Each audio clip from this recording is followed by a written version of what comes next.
नमस्कार जय जगन्नाथ मु ममता पाणी मो यूट्यूब चैनल को आपण समस्त को स्वागत करुछि।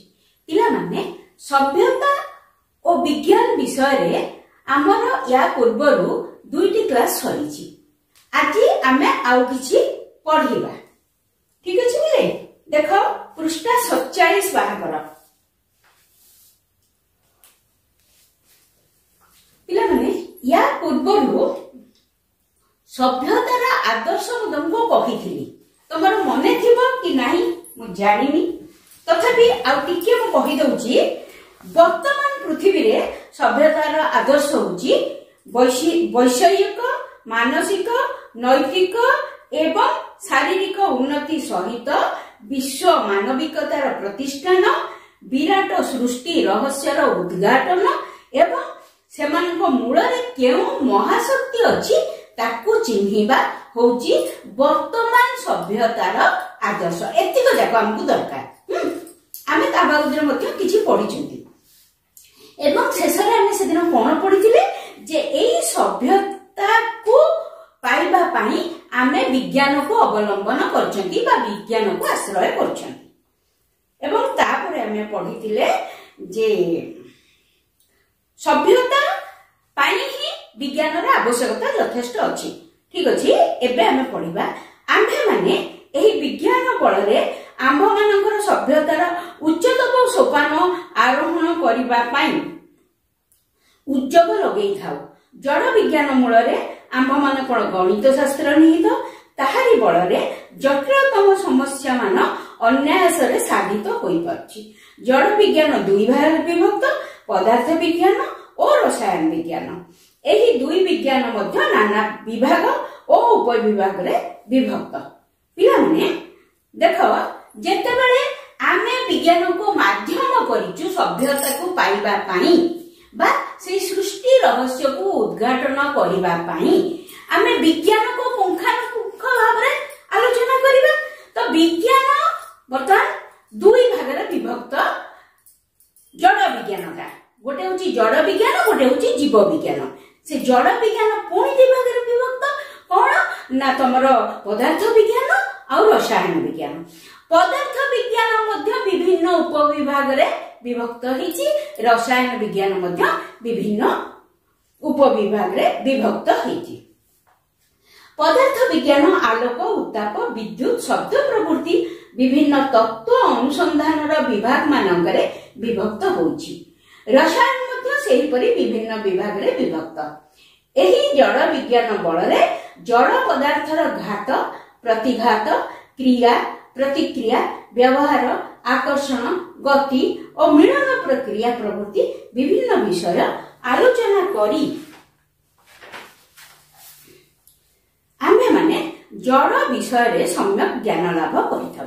अच्छा जेमती जड़ विज्ञान रो जो गोटे भाग थिला पदार्थ विज्ञान तार उपविभाग गुड़ा कौन है ना आलोक उत्ताप विद्युत शब्द एगुड़िकर तत्व को अनुसंधान करबा है गोटे है ना। द्वितीयटा होची रसायन विज्ञान सेथिरे आमे कोन आलोचना करू ना घात प्रतिघात क्रिया प्रतिक्रिया ताको केमती व्यवहार करबा आ आकर्षण गति और मिलन प्रक्रिया यही सब गुडी को आमे भल भाबरे आलोचना करी थाउ। कोन पाई ना विज्ञान संबंध रे विस्तृत ज्ञान पाई एगुड़िकर पुंखानुपुंख आलोचना बा विशद आलोचना निहाती आवश्यक।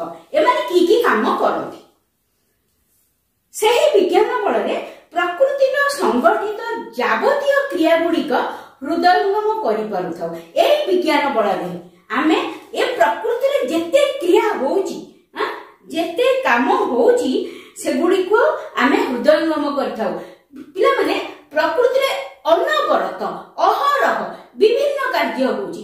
मन कर इना वर्षा वर्षा बेले कोन होउची घड़घड़ी मारची घड़घड़ी कोठो आछी काहा दिहरे की पिटी हेले गोटे शब्द सृष्टि होउची बिजुली मारची काहा दिहरे की बसी हेले आलोक बारची सब बेले प्रकृति रे सब बेले अनवरत किछि ना किछि क्रिया चालीची एवं एगुड़िकर मूल रे सेही जड़ विज्ञान आ को आमे देखि थाउ बा जड़ विज्ञान बाबद रे पुंखानुपुंख आलोचना कले आमे एगुड़िकर उच्च कोठी आमे जानि परिबा।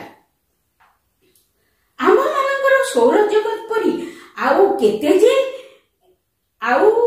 केते विराट जगत अछि ओ विभिन्न ग्रह तारा उपग्रह किपरि नियंत्रित होउछन्ति सेगुड़िक शक्तिर विकास ओ कार्य प्रणाली किपरि ताहा आमे माने जानि पारि थाए। आउ कोन आमे आद्वारा जानुछु आमर जेमति गोटे सौर जगत अछि ए विश्व ब्रह्मांड रे आहुरी अनेक ग्रह नक्षत्र एवं अनेक सौर जगत विभिन्न उपग्रह तारा एगुड़िक सब अच्छी केवल आमरी सौर जगत टी केवल नुह आहुरी अनेक जिन अच्छी मैंने विज्ञान भी पढ़ुव एवं से माने केमिति नियंत्रित होउछन्ति आमे जानिछु पृथ्वी रे गोटे माध्याकर्षण शक्ति अछि जोडे कि ऊपर जिंस को तळ को टाणी नउछि किंतु पृथ्वी जो घुरुछि केमिति घुरुछि काहर आकर्षण बल रे घुरुछि सूर्यकर महाकर्षण शक्ति बल रे घुरुछि तो सेही सब विराट जो सौर जगत बादे आहुरी जेते तारा ग्रह उपग्रह अछन्ति से माने काहा द्वारा नियंत्रित होउछन्ति तांको किए नियंत्रण रे रखिछि एगुड़िक सब आमे विज्ञान द्वारा ही जानि पारुछु। एही जड़ विज्ञान बल रे आमे माने जानु थाई जे शक्ति बल रे प्रत्येक पदार्थ अन्य सहित संबंध स्थापन करिबारे क्षम होइछि कोन हला जड़ विज्ञान बल रे आमे आउर जिंस जानुछु जे शक्ति द्वारा गोटे पदार्थ आ गोटे पदार्थ सहित संबंध स्थापन करि परछि। अरे यदि शक्ति नथिबो बिना शक्ति रे गोटे पदार्थ आ गोटे पदार्थ सही पाखु को जाई परिबो कि तार सहित संपर्क रखि परिबो कि एथि पय गोटे शक्ति दरकार।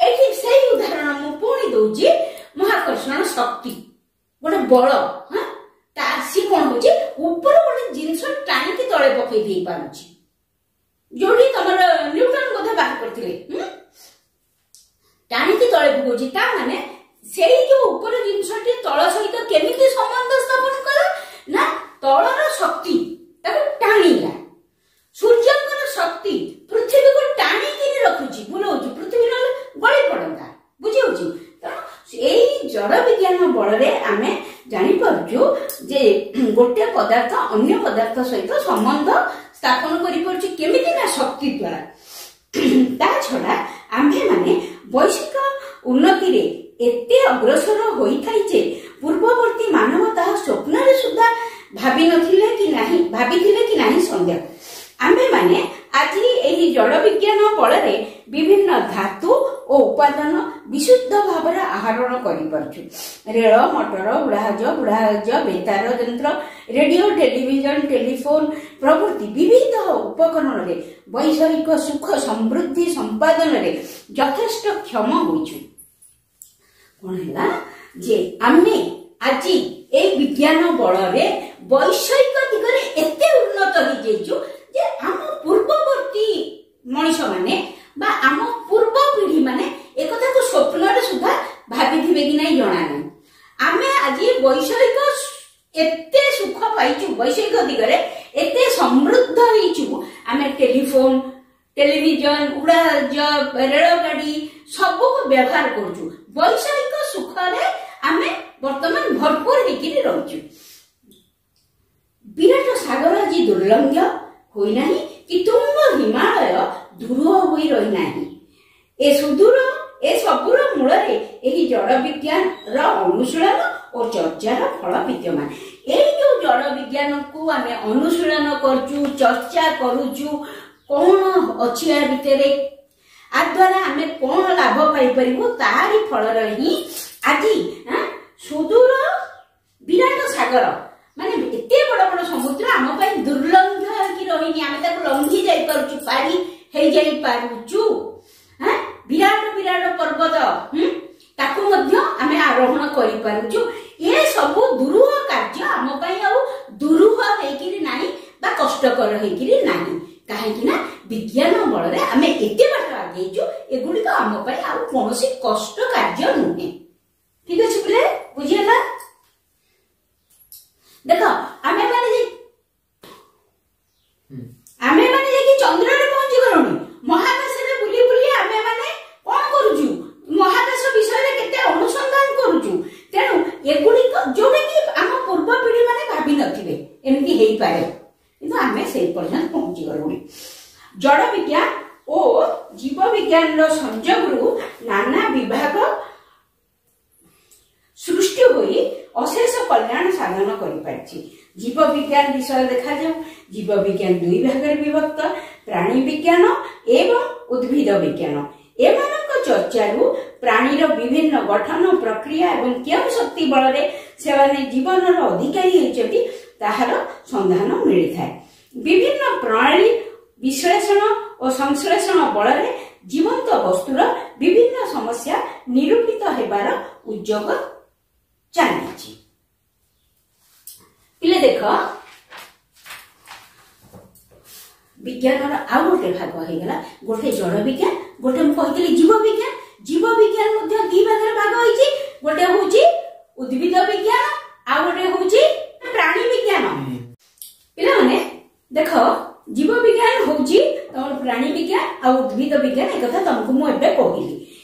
ଏଇ ଜିନିଷ ଯେତେବେଳେ ଆମେ ଅନୁଶୀଳନ କରନ୍ତି ବା ଚର୍ଚ୍ଚା କରନ୍ତି, ଆମେ ସେଥିରୁ କଣ ଦେଖନ୍ତି ନା ଏଇ ଜୀବ ବିଜ୍ଞାନ ବଳରେ ଆମେ ଜାଣିବାକୁ ପାଆନ୍ତି ପ୍ରାଣୀର ଗଠନ ପ୍ରକ୍ରିୟା, କେମିତି ସେ ଗଢା ହେଇଛି, ସେ କଣ କାର୍ଯ୍ୟ କରେ ଏବଂ ତା ଭିତରକୁ ଜୀବନୀ ଆସିଲା କେମିତି, ଅର୍ଥାତ୍ ଜୀବନ ଶକ୍ତିଟା, ଏଠି ଜୀବନ ମଧ୍ୟ ଗୋଟେ ଶକ୍ତି ବିଲେ, ସେଇଟା କେମିତି ଆସିଛି ଆମେ ସେଇଟା ଦେଖନ୍ତି।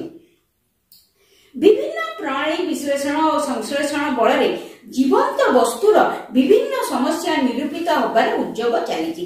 ଏବେ କଣ ହେଇଛି ନା ଆମେ ବିଭିନ୍ନ ଜିନିଷକୁ ବିଶ୍ଳେଷଣ କରୁଛୁ, ସଂଶ୍ଳେଷଣ କରୁଛୁ, ତା ଦ୍ୱାରା ପ୍ରାଣୀ ମାନଙ୍କର କଣ କଣ ସମସ୍ୟା ସେଟା ଆମେ ଜାଣିପାରୁଛୁ ଏବଂ ସେଇ ସମସ୍ୟାର ସମାଧାନ କେମିତି ହେଇପାରିବ ସେଥିପାଇଁ ମଧ୍ୟ ଆମେ ଚେଷ୍ଟା କରୁଛୁ। ବର୍ତ୍ତମାନ ବୈଜ୍ଞାନିକ ମାନେ ଜୀବନ୍ତ ପଦାର୍ଥର ସୃଷ୍ଟି କରିପାରି ନାହାନ୍ତି। ଯେତେ ଦୂର ଗବେଷଣା ହୋଇପାରିଛି ସେଥିରୁ ଅନେକ ଚିନ୍ତାଶୀଳ ମନୀଷୀ ସ୍ଥିର କରିଛନ୍ତି ଯେ ମାନବ ଦିନେ ନା ଦିନେ ଜୀବନ୍ତ ପଦାର୍ଥ ସୃଷ୍ଟି କରିବାରେ କ୍ଷମ ହୋଇପାରିବ, ମାତ୍ର ତାହା ବହୁତ ଦୂର ଭବିଷ୍ୟତରେ କି ନିକଟରେ ହେବ ତାହା କହିବାର ପ୍ରୟାସ ଦୃଷ୍ଟତା ରୂପେ ପରିଗଣିତ ହେବ। ପିଲାମାନେ ଦେଖ, ଆମେ ବିଜ୍ଞାନରେ ଏତେ ବାଟ ଆଗେଇ ଥିଲେ ମଧ୍ୟ ଏ ପର୍ଯ୍ୟନ୍ତ କୌଣସି ଜୀବନ୍ତ ପଦାର୍ଥ ସୃଷ୍ଟି କରିପାରି ନାହୁଁ। ଆମେ ମାନେ, ମୁଁ କହୁଛି ଆମ ବୈଜ୍ଞାନିକ ମାନେ ଏ ପର୍ଯ୍ୟନ୍ତ କୌଣସି ଜୀବନ୍ତ ପଦାର୍ଥ ସୃଷ୍ଟି କରିପାରି ନାହାନ୍ତି, କିନ୍ତୁ ଏଇ ବୈଜ୍ଞାନିକ ମାନେ ବିଜ୍ଞାନ କ୍ଷେତ୍ରରେ ଏତେ ଗବେଷଣା କରି ଚାଲିଛନ୍ତି ଯେ ଭବିଷ୍ୟତରେ କେବେ ନା କେବେ ସେମାନେ ଜୀବନ୍ତ ପଦାର୍ଥ ତିଆରି କରିପାରିବେ। କିନ୍ତୁ ଭବିଷ୍ୟତରେ କେବେ ନା କେବେର ଅର୍ଥ ନୁହଁ ଯେ ସେମାନେ ବହୁତ ଡେରି ଅଛି ସେଦିନ ବା ବହୁତ ପାଖରେ ହେଇଯିବ, ସେ କଥା କହିପାରିବା ନାହିଁ। ଗବେଷଣା କରୁ କରୁ କରୁ କରୁ ହୁଏତ ଖୁବ ନିକଟରେ ଆମେ ଜୀବନ୍ତ ପଦାର୍ଥ ସୃଷ୍ଟି କରିପାରିବା ବା ସେ ଜିନିଷ ବହୁତ ଡେରି ମଧ୍ୟ ହେଇପାରେ, ସେ ବାବଦରେ ଜଣା ନାହିଁ, କିନ୍ତୁ କରିପାରିବେ ବୋଲିକିରି ବୈଜ୍ଞାନିକ ମାନେ କହୁଛନ୍ତି। ଏହି ଜୀବ ବିଜ୍ଞାନ ବଳରେ ଆମ୍ଭେମାନେ ଆଣବିକ ଜୀବନ୍ତ ପଦାର୍ଥ ଠାରୁ ଆରମ୍ଭ କରି ବିଶାଳକାୟ ହସ୍ତୀ, ତିମି, ବଟବୃକ୍ଷ ପର୍ଯ୍ୟନ୍ତ ସମସ୍ତ ବିଶ୍ଳେଷଣ କରି ବିଭିନ୍ନ ପ୍ରକ୍ରିୟା ଓ ସମସ୍ୟା ସାଧନରେ ଅନେକ ପରିମାଣରେ ସଫଳ ମନୋରଥ ହୋଇଥାଉ। ଏହି ବିଜ୍ଞାନ ବଳରେ ଆମେ କଣ ଆଣବିକ ଜୀବନ୍ତ ପଦାର୍ଥ, ଅତି ଛୋଟ ଛୋଟ କ୍ଷୁଦ୍ର ଜୀବନ୍ତ ପଦାର୍ଥ, ଯୋଉଟା କୋଉଥିରେ ଆମେ ଦେଖୁ ଅଣୁବୀକ୍ଷଣ ଯନ୍ତ୍ରରେ, ଆଣବିକ ଜୀବନ୍ତ ପଦାର୍ଥ ଠାରୁ ଆରମ୍ଭ କରି ବିଶାଳକାୟ ତିମି ଆଉ ହସ୍ତୀ, ଏମାନଙ୍କ ଶରୀରର ଗଠନ ପ୍ରକ୍ରିୟା, ଏମାନଙ୍କର କ୍ରିୟା, ତା ଭିତରେ କଣ କଣ କ୍ରିୟା ଚାଲିଛି, ସେମାନଙ୍କର ସମସ୍ୟା, ତାର ସମାଧାନ ବିଷୟରେ ମଧ୍ୟ ଆମେ ଚେଷ୍ଟା ଚଲେଇଛୁ।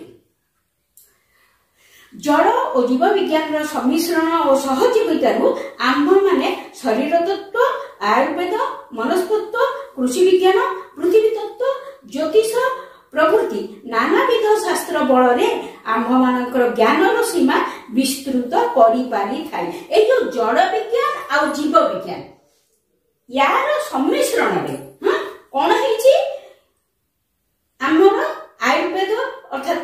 डाक्तरी विज्ञान, मनस्तत्व, कृषि विज्ञान, पृथ्वी तत्व, ज्योतिष प्रभृति विभिन्न शास्त्र रे द्वारा कौन है ना आमे हमर ज्ञानर परिसीमा को आमे बढ़ी चलचु। ए जो शास्त्र एगुड़ा को कहा द्वारा है ना जड़ विज्ञान आउ जीव विज्ञान सम्मिश्रण रे शास्त्र सब लिखा है जहाँ फल कि आमे हमर ज्ञानर परिसीमा को बढ़ी चलचु। विभिन्न विभागर साहाय्य बल इंजीनियरिंग प्रवृत्ति रे पराकाष्ठा लाभ करचु। एमानक बल रे आम्भे माने वैषयिक, मानसिक एवं शारीरिक उन्नति बहु परिमाण रे करि पारि थाई एवं विभिन्न रोग कबलरू मुक्ति लघु थाई। कोन है एई जो जड़ विज्ञान आ जीव विज्ञान फल रे एई दी जनकर सम्मिश्रण फल रे आम्भे माने कोन करचु शारीरिक उन्नति करचु, मानसिक उन्नति करचु, वैषयिक उन्नति करचु। ता सहित आउ कोन करचु विभिन्न रोग कबलरू मुक्ति पाई परचु, रोग को निरूपण करचु माने चिन्हिचु एवं ता फल ताकू केमिति निराकरण करिवु भल करिवु सेति पई विभिन्न प्रकार औषध बाहर करचु। हां औषध ता कोठन केमिति हमें बाहर करचु ना जड़ विज्ञान फल रे औषध बाहर करचु। एई औषध खाइले एई रिएक्शन हबो एगुडी को सब आमे विश्लेषण करी अनुसंधान करी देखि करी परीक्षा करी जानिचु एवं अनेक रोगरु आमे मुक्ति लाभ करूचु। तमर देख ये जो कैंसर पेशेंट मान को केमो दिया होची केमोथेरापी जे कि शरीर भीतर थिबा अति क्षुद्रतम जीवाणु मान को मारी दिए है। अनेकत्र एही सब विभिन्न विज्ञान और शिक्षार प्रसार हेई पारुनी विश्व मानविकतार विकास आज जाए होई पारि नथिबारु मात्र एहा द्वारा जे आम मानकर उन्नति अवसंभावी एथिरे मात्र संदेह करिवार नाही। प्ले जड़ विज्ञान और जीव विज्ञान सम्मिश्रण फल रे जीव मानकर विभिन्न समस्या गोटे उदाहरण कौन तांकर रोग हैला तांकर कौन समस्या हैला ताको केमिति हमें भल करिबा जड़ विज्ञान फल रे हमें विभिन्न प्रकार औषध तैयारी करचु ता फल रे विभिन्न रोगरु हमें मुक्ति लाभ करचु। किंतु एटा आहुरी बेसी उन्नति करि पारंता आहुरी बहुत भल जिनस हमें करि पारंते सेटा काहे कि नै पारुनी ना विश्व मानविकतार अभाव। जदि सारा विश्व एक ही थांता ताहले कोन होता जे आमे एई दिगरे आहुरी बेसी उन्नति करंते किंतु सेटा हेई पारुनी। विश्व रे मानविकतार प्रतिष्ठा आज जाए ही आज जाए भी कोठी युद्ध चली कोठी बोबा विस्फोरण होउची ले एई कथा प्रसंग रे मु तुमको कहूची जे तुमरो मने थिबो बा इतिहास बही रे पढी थिबो जेतबे प्रथम विश्व युद्ध हला द्वितीय विश्व युद्ध हला सेतबे कोन कला अमेरिका बम पकेइला कहा पर जापान ऊपर बम पकई तार हिरोशिमा और नागासाकी दुईटा शहर ध्वस्त विध्वस्त हो गला एवं से जो बम रो शक्ति एते शक्तिशाली से थिला जे आज पर्यंत कोठी ना कोठी जापान ने विकलांग पिला जन्म होचंती। एटा तमे कोठू पढिथिबो बा सुनिथिबो। अब मोर जेतो दूर मन होची से बम दीटार नाम मध्ये थिला फैट मैन और लिटिल बॉय। मोर जहा मन अछि पिला को ठीक कहि परनी लिटिल बॉय और फैट मैन हैला से जो बम बा से जो बोमार शक्ति एते बेसी थिला जे आज पर्यंत जापान रे कोन हिची ना विकलांग पिला जन्म होचंती। पिला माने देखो अपर पक्ष रे जापानीज माने वैषयिक दिगरे एते उन्नत एते बेसी उन्नत एते कि अल्प दिन भितरे 50-60 वर्ष भितरे कि 70 वर्ष भितरे तमे देखो से माने वैषयिक ज्ञान कौशल रे पृथ्वीर बहुत बड़ बड़ राष्ट्र सहित समकक्ष। ता माने आमे विज्ञान को जदि खराब बाटे लगेबा ताहले सी हमको ध्वंस कर देबो जदि भल बाटे लगेबा सी हमको केते नै केते ऊपर को नहीं जीवो सभ्यतार उच्चतम सोपान पर्यंत सी हमको नहीं जीवो। आमे बर्तमान सुधा एतिकी ही बुझी गले नै बिले मु आउ द्वितीय विश्व युद्ध विषय तुमको विशेष किछि कहिबिनी ए कोर्स न सरीबनी ओडिया रा। देखो जीव विज्ञान आलोचना रे आमे माने देखुताउ जे जीवंतर शरीर केवल विभिन्न जड़ उपादान रे गठित ପୂର୍ବର ପଞ୍ଚଭୂତ ବର୍ତ୍ତମାନ ବିଶ୍ଳେଷଣ ପାଇଁ ଅଶେଷ ଉପାଦାନର ସମଷ୍ଟି ରୂପେ ନିରୂପିତ ହୋଇଛି। ଏହି ବିଭିନ୍ନ ଜଡ଼ ଉପାଦାନର ସମାବେଶ ସହ ଜୀବନ୍ତ ଶକ୍ତିର ବିକାଶ ଜୀବନ୍ତକୁ ସମ୍ଭବ କରିଛି। କଣ ହେଲା ଆମେ ଜାଣିଛୁ ପିଲାମାନେ, ଆମର ଶରୀର ପଞ୍ଚଭୂତରେ ତିଆରି। ପଞ୍ଚଭୂତ ମାନେ କ୍ଷିତି ଅପ୍ ତେଜ ମରୁତ ବ୍ୟୋମ ହେଲା। କ୍ଷିତି ଅପ୍ ତେଜ ମରୁତ ବ୍ୟୋମ ଅର୍ଥାৎ କ୍ଷିତି ହଉଛି ପୃଥିବୀ ତତ୍ତ୍ୱ, ଜଳ ତତ୍ତ୍ୱ, ତେଜ ଆଲୋକ ତତ୍ତ୍ୱ, ମରୁତ ପବନ ତତ୍ତ୍ୱ, ବ୍ୟୋମ ଆକାଶ ତତ୍ତ୍ୱ। ମାନେ ଦେଖୁଥାଉ ଗେଙ୍ଗୁଟି ପଥରରେ ପାଣି ଢାଳିଲେ ତହିଁରୁ ଚୂନ ଅଙ୍ଗାରକାମ୍ଳ ବାଷ୍ପ ଏବଂ ବିଶେଷ ଉତ୍ତାପ ବାହାରେ। ମାନେ ଗେଙ୍ଗୁଟି ପଥର ତମେ ଦେଖିଥିବ କି ନାଇଁ ମୁଁ ଜାଣିନି, ତାକୁ ଛେଚିକିରି ମୁଁ ଯାହା ଶୁଣିଛି ତାକୁ ଛେଚିକିରି ପାନରେ ଯୋଉ ଚୂନ ଆମେ ଖାଉ ସେଇ ଚୂନ ତିଆରି କରାଯାଏ। ଏବଂ ତମେ ସେ ଚୂନରେ ପରୀକ୍ଷା ସ୍ୱରୂପ ଦେଖ ଟିକେ ପାଣି ପକେଇଦବ, ସେଠୁ ଯୋଉ ମାନେ ତା ଉପରେ ହାତ ଦବ ତମେ ଦେଖିବ ଟିକେ ଉଷୁମ ଲାଗିବ ସେଇ ବାମ୍ଫଟା। ତାର ଯେତେବେଳେ ତମେ ର ମେଟେରିଆଲ ମାନେ ଗେଙ୍ଗୁଟି ପଥର ଚୂନ ଯୋଉଟା ସେଟାକୁ ଆଣିଥିବ, ତା ଦେହରେ ପାଣି ପକେଇଦବ, ଭୁସ୍ ଭୁସ୍ ଭୁସ୍ ଭୁସ୍ ହେଇକି ତମର ଯେମିତି ତମର କୋଲ୍ଡ ଡ୍ରିଙ୍କସ ପିଉଛ ଏମିତି ଭୁସ୍ ଭୁସ୍ ହେଇକି ବାହାରିବ ଏବଂ ଉତ୍ତାପ ମାନେ ତାତିଲା ବାମ୍ଫ ଗୋଟେ ବାହାରିବ। ଏବଂ ବିଶେଷ ଉତ୍ତାପ, ଏହି ଉତ୍ତାପ ଶକ୍ତିର ଏକ ଅବସ୍ଥା ମାତ୍ର। ଶକ୍ତିର ବିଭିନ୍ନ ଅବସ୍ଥା ଅଛି, ସେ ଭିତରୁ ଉତ୍ତାପ ମଧ୍ୟ ଗୋଟେ ଅବସ୍ଥା। ବିଭିନ୍ନ ପଦାର୍ଥରେ ଶକ୍ତିର ସଂଯୋଗ ବା ବିয়োଗରେ ଆମ୍ଭେମାନେ ଦେଖୁଥାଉ ଯେ ପଦାର୍ଥ ଗୁଡିକ ବିଭିନ୍ନ ଅବସ୍ଥା ପ୍ରାପ୍ତ ହୋଇଥାଏ। ଯେତେବେଳେ ଆମେ ଶକ୍ତିକୁ କୌଣସି ପଦାର୍ଥରେ ପ୍ରବେଶ କରୁ ଦେଖୁ ତାର ମାନେ କିଛି ପରିବର୍ତ୍ତନ ହୁଏ। ସେହିପରି ବିଭିନ୍ନ ଜାତୀୟ ଉପାଦାନର ସମ୍ମିଶ୍ରଣ ସହିତ ଜୀବନ୍ତ ଶକ୍ତିର ସଂଯୋଗ ହେଲେ ଜୀବନ୍ତ ପଦାର୍ଥ ସମ୍ଭବ ହେଇଥାଏ। ଯୋଉଟା ମୁଁ ଏବେ କହିଲି, ବିଭିନ୍ନ ପ୍ରକାର ଉପାଦାନର ମିଶ୍ରଣ ସହିତ ଯଦି ଆମେ ତା ଦେହରେ ଜୀବନ୍ତ ଶକ୍ତି ପ୍ରବେଶ କରେଇବା ବା ସଂଯୋଗ କରେଇବା, ତାହେଲେ କଣ ହବ, ତାର ଗୋଟେ ଜୀବନ୍ତ ପଦାର୍ଥ ସମ୍ଭବ ହବ। ତେବେ ସେହି ଜୀବନ୍ତ ଶକ୍ତି ଜଳ ମଧ୍ୟରେ ସଂଯୋଗ ବିয়োଗ କରୁଥିବା ଶକ୍ତି କିମ୍ବା ତାଠୁ ସମ୍ପୂର୍ଣ୍ଣ ପୃଥକ, ତାହା ଏପର୍ଯ୍ୟନ୍ତ ସ୍ଥିରୀକୃତ ହେଇନି। କଣ ହେଇଛି, ଏ ଯୋଉ ଜୀବନ୍ତ ଶକ୍ତିଟା ସେଟା ଜଳ ଭିତରେ ଯୋଉ ଶକ୍ତି ପ୍ରବେଶ କରୁଛି ସେଇ ଶକ୍ତି ବା ଅଲଗା କିଛି ବା ସେଇ ଶକ୍ତିର ଏଟା ଗୋଟେ ପ୍ରକାର, ସେଟା ଏପର୍ଯ୍ୟନ୍ତ ଜଣା ପଡୁନି। ଆଚ୍ଛା, ସମ୍ଭବତଃ ସେହି ଜୀବନ୍ତ ଶକ୍ତି ପ୍ରବହମାନ ଶକ୍ତି ବା କାଇନେଟିକ ଏନର୍ଜି ଏବଂ ପ୍ରଚ୍ଛନ୍ନ ଶକ୍ତି ବା ପୋଟେନ୍ସିଆଲ ଏନର୍ଜି ଭଳି ଶକ୍ତିର ଏକତମ ଅବସ୍ଥା କିମ୍ବା ପ୍ରବହମାନ ଶକ୍ତିର ଅନ୍ତର୍ଗତ। ଆଲୋକ ଉତ୍ତାପ ଯେପରି ପ୍ରବହମାନ ଶକ୍ତିର ଏକ ଅବସ୍ଥା, ସେହିପରି ଜୀବନ ଶକ୍ତି ପ୍ରବହମାନ ଶକ୍ତିର ଏକତମ ଅବସ୍ଥା ହେଇପାରେ।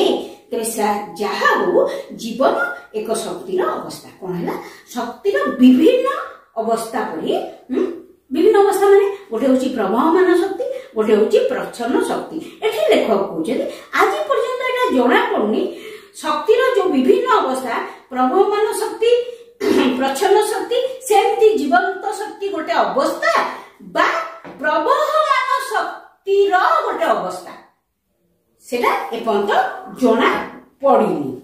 ଠିକ ଅଛି ପିଲେ, ଆଜି ଏତିକି ହିଁ ପଢିବା। ଆଉ ପର କ୍ଲାସରେ ବାକି ବିଷୟ ପଢିବା।